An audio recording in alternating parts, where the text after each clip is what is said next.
BIONICLE, Raid on Vulcanus. Written by Greg Varshty. Reading by Shadowcaber. Chapter 3. This is bad. This is very, very bad, said Ranu. He looked up at Galu and waved the map. Do you know what this is? Bad, offered Galu. Worse than bad, muttered the village elder. There are walls on this map that didn't even exist 2 weeks ago. With something like this, the bone hunters could go around or through any of our defenses. We wouldn't stand a chance. Good thing I found it for you, then, Galu said. He waited then, eyes on Ranu. The elder would have to offer him some kind of reward for his service. Wouldn't he? But Ranu was paying no attention to the expectant Glatorian. He was looking at his people gathered in the inn, and wondering how many would survive a Scrawl attack. Not many, he guessed. A few Thornax launchers, some swords and spears, picks, shovels, hammers, he said quietly. That's not going to stop those barbarians. They will ride in, take whatever we have, and leave us with nothing. That's if they don't burn the whole village down. Galu had to agree. He had seen firsthand what bone hunters could do. No bunch of Agori, no matter how determined, would be able to stand up to a raiding party. Not in direct combat, anyway. We may have to flee, Ranu said, voice heavy with despair. Go out into the wastelands and start again, maybe further south. Maybe if we let them have what they want, they'll leave us alone. Not likely. The words came from Gresh, who had wandered over to find out what had upset Ranu. If the bone hunters know you're afraid of them, they'll keep after you until you drop dead in the sand. But we are afraid of them, said Ranu, and with good reason. It would take an army to stop them, and in case you didn't notice, we have no army. Galu started to reply, then stopped. He had to think hard about his next words. They might land him in the middle of a bad situation. Then again, if he didn't say them, Gresh would. At least if he did it first, he might be able to negotiate a fee. You don't need an army, Galu said. You need Glatorian. Good ones. Fast, experienced. A small team might not be able to defeat a legion of bone hunters, but they can make the fight so costly for them that they'll turn back. Ranu beckoned for Galu to go on, but it was Gresh who spoke. I get it. Stall them. Trick them. Trap them. Galu nodded. Right. Ever try to get a dune spider out from under a rock? It sprouts thorns all over its body and legs. Eventually, you give up and go find easier prey. You need to make Vulcanus too prickly to hold. Ranu smiled. Yes. I like this idea. We'll make them wish they never came here. Let them raid some other village instead. Vulcanus will not surrender. And you, Galu? You will lead these Glatorian? Galu was ready for this question. He would act humbled by the suggestion, make a show of thinking about it, then agree. After, of course, Ranu had made a very generous offer. Me? He began, looking down at the floor. Well, I don't know, Ranu. I'm not really in that business anymore, and... He won't do it. I will. It's my job. All three turned. A car was standing in the doorway. If any Glatorian could be considered a living legend, it was he. Even those who had never fought him knew his reputation. He was older now, maybe not as fearsome as in centuries past, but when he spoke, other Glatorian always listened. A car, said Ranu, seeming a little embarrassed. I was just about to go get you. He handed Akar the map and explained the situation. The veteran Glatorian said nothing, just nodded slightly as he scanned the parchment. Not sure I agree with Galu, Akar finally said. I've seen 3 hunters decimate an entire caravan, 6 destroy an outpost. What happens if they come at you with 20, 30, or 40 of their number? What then? Ranu looked stricken. So you're saying we should give up? Flee? Galu had to suppress a smile on hearing the outrage in Ranu's voice. 5 minutes ago, it was the Agori who had suggested that same strategy. Now he acted shocked to hear someone else say the same thing. I said I didn't agree with his idea, Akar snapped. I didn't say we wouldn't do it. We need an army, but we haven't got one. So we'll have to make do with what we have. I'm in, said Gresh. This isn't my village, but I won't stand around and let bone hunters take it. Akar looked at Galu. How about you? 3 Glatorian against any number of bone hunters? Crazy. This isn't what he had in mind. He had it all figured. Ranu would agree to the idea and hire Galu to go out and recruit Glatorian, for a nice price. He would earn a good sum and not take too much of a risk. But with Akar insisting on defending the village with the Glatorian they had, things were different. Still, if he turned down the request to defend the village, he could forget ever showing his face here again. Okay, Galu said. Count me in too. He didn't add that he felt like his heart had become a block of ice, or that he was already sweating under his armor. It wasn't good to let other Glatorian know you were afraid. We'll send the 2 Glatorian trainees we have here to Tejun tonight with a message for Kina and Terex. Neither would miss a fight if they can help it, Akar said. Gresh, head back to Tessara. Find Bastus and whoever else you can. Galu, you're with me. Do you think it's smart to leave the village undefended? Asked Gresh. 1 or 2 Glatorian won't stop the bone hunters, said Akar. We need more. A lot more. And we need them now. Gresh glanced out the doorway to the charred and blackened main street of the village.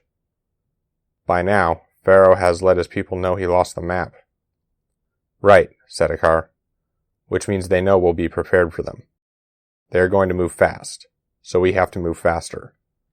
I don't like leaving the village undefended, but we need to find allies.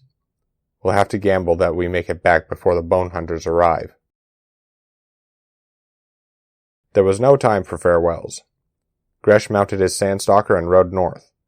The 2 rookie Glatorian headed over west, with strict instructions from Akar to stay together and to be careful. Darkness had fallen over Vara Magna. It was the most dangerous time to be out in the desert. Despite asking repeatedly, Galu had been unable to find out where he and Akar were going.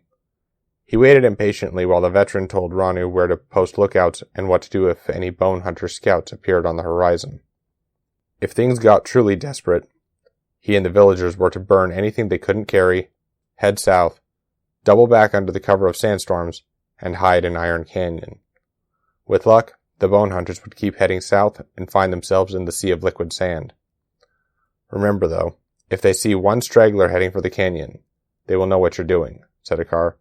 Your lives won't be worth a grain of sand then. Galu had packed a few days' worth of supplies onto his mount.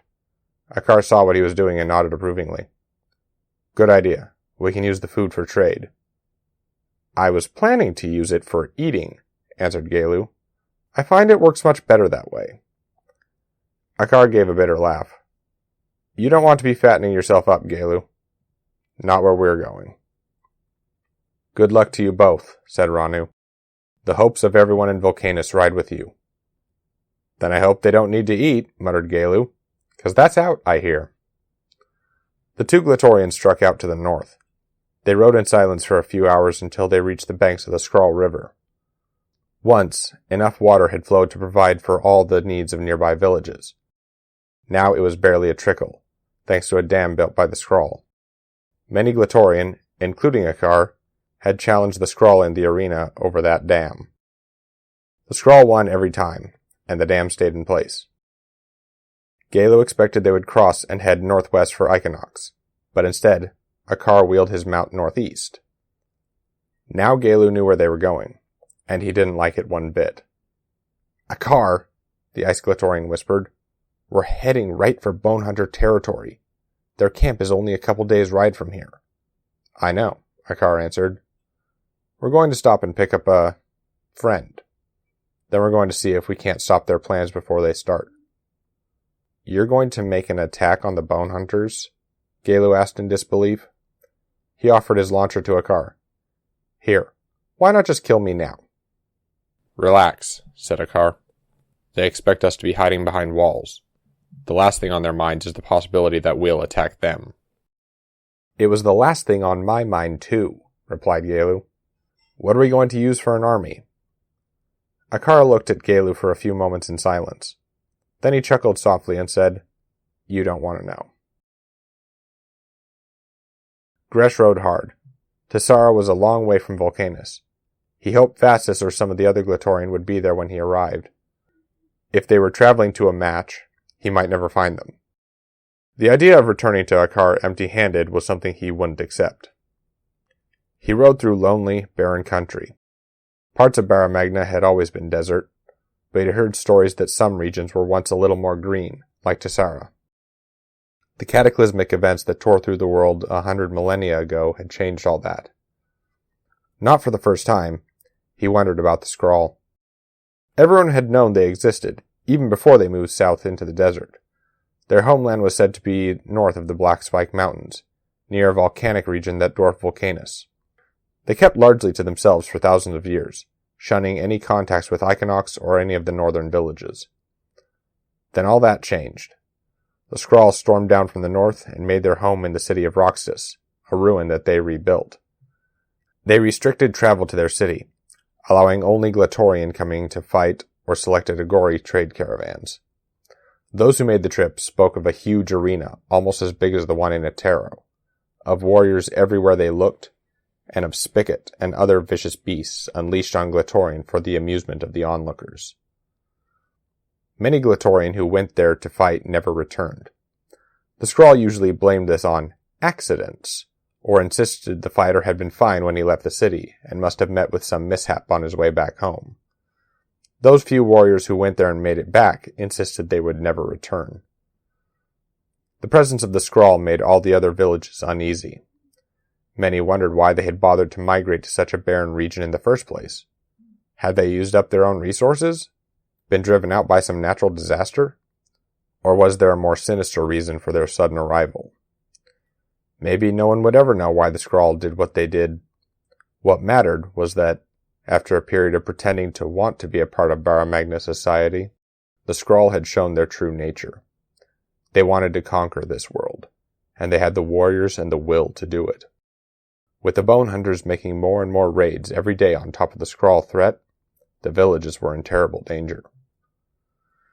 Gresh reined his mount to a stop. Why had the bone hunters worked so hard to cut off Tejun? And why would they be targeting Vulcanus? Bone hunters went after travelers and trade caravans. They didn't attack entire villages. Sure, Atero had been raided and sacked, but that hadn't been the bone hunters. It was the Scrawl. Could it be? He wanted to reject the whole idea. The bone hunters were nomadic and survived by stealing and worse. They had no use for alliances with any village or tribe, nor would they need to team with the Scrawl for their own security. No one knew the sands better than the bone hunters. If the Scrawl took aim at them, they could vanish into the desert and never be found. It didn't make sense that they might be working with, or for, the Scrawl. But what if they were? That question pounded in his brain. If the Scrawl combined their organization, their weaponry, their sheer power, with the bone hunters' lightning tactics and knowledge of the region, it could be all over for every free village on Barra Magna. All the more reason to get where I'm going and get help, he thought grimly as he spurred on his sandstalker. We need to stop them at Vulcanus, and stop them for good. Pharaoh heard riders, but he couldn't see them. Dawn was still a few hours away, and even the keen vision of a bone hunter could not pierce the darkness completely, but he could hear the rapid beats of sandstalker hooves in the soft sand, and he could smell the exhaustion of the animals, and the fear of their riders. He smiled. He knew from their frantic pace that their mission was urgent, and from their sense that they had ridden a long distance. He knew the riders were wise, for this was a place in which to be very afraid. Pharaoh turned to look at his four companions. Each carried a dark fire torch, which provided warmth in the chill desert night, but gave off no light. They were all veteran bone hunters, out for a night raid. With the Vulcanus map no doubt in the hands of Ranu, the expectation was that the village would be sending out a call for help, and not waiting for daylight to do it. Pharaoh would be willing to bet a month's loot that the two riders down below had started from Vulcanus and were on their way to hire Morgulatorian for the village's defense. Too bad they were never going to reach their destination. Pharaoh gave a whispered command, and the 5 hunters rode down the sandy slope. Halfway down they split up, 2 heading west, 3 heading east. Pharaoh and 2 of his comrades would cut off the riders and attack. When they inevitably turned to flee, they would find their line of retreat blocked by the 2 other bone hunters. It would be over in minutes. And Vulcanus will take only a little longer than that, thought Pharaoh. Let the Agori plan and prepare. Let them watch the sands for signs of our approach. They will never see us coming. No one ever does. End of chapter 3.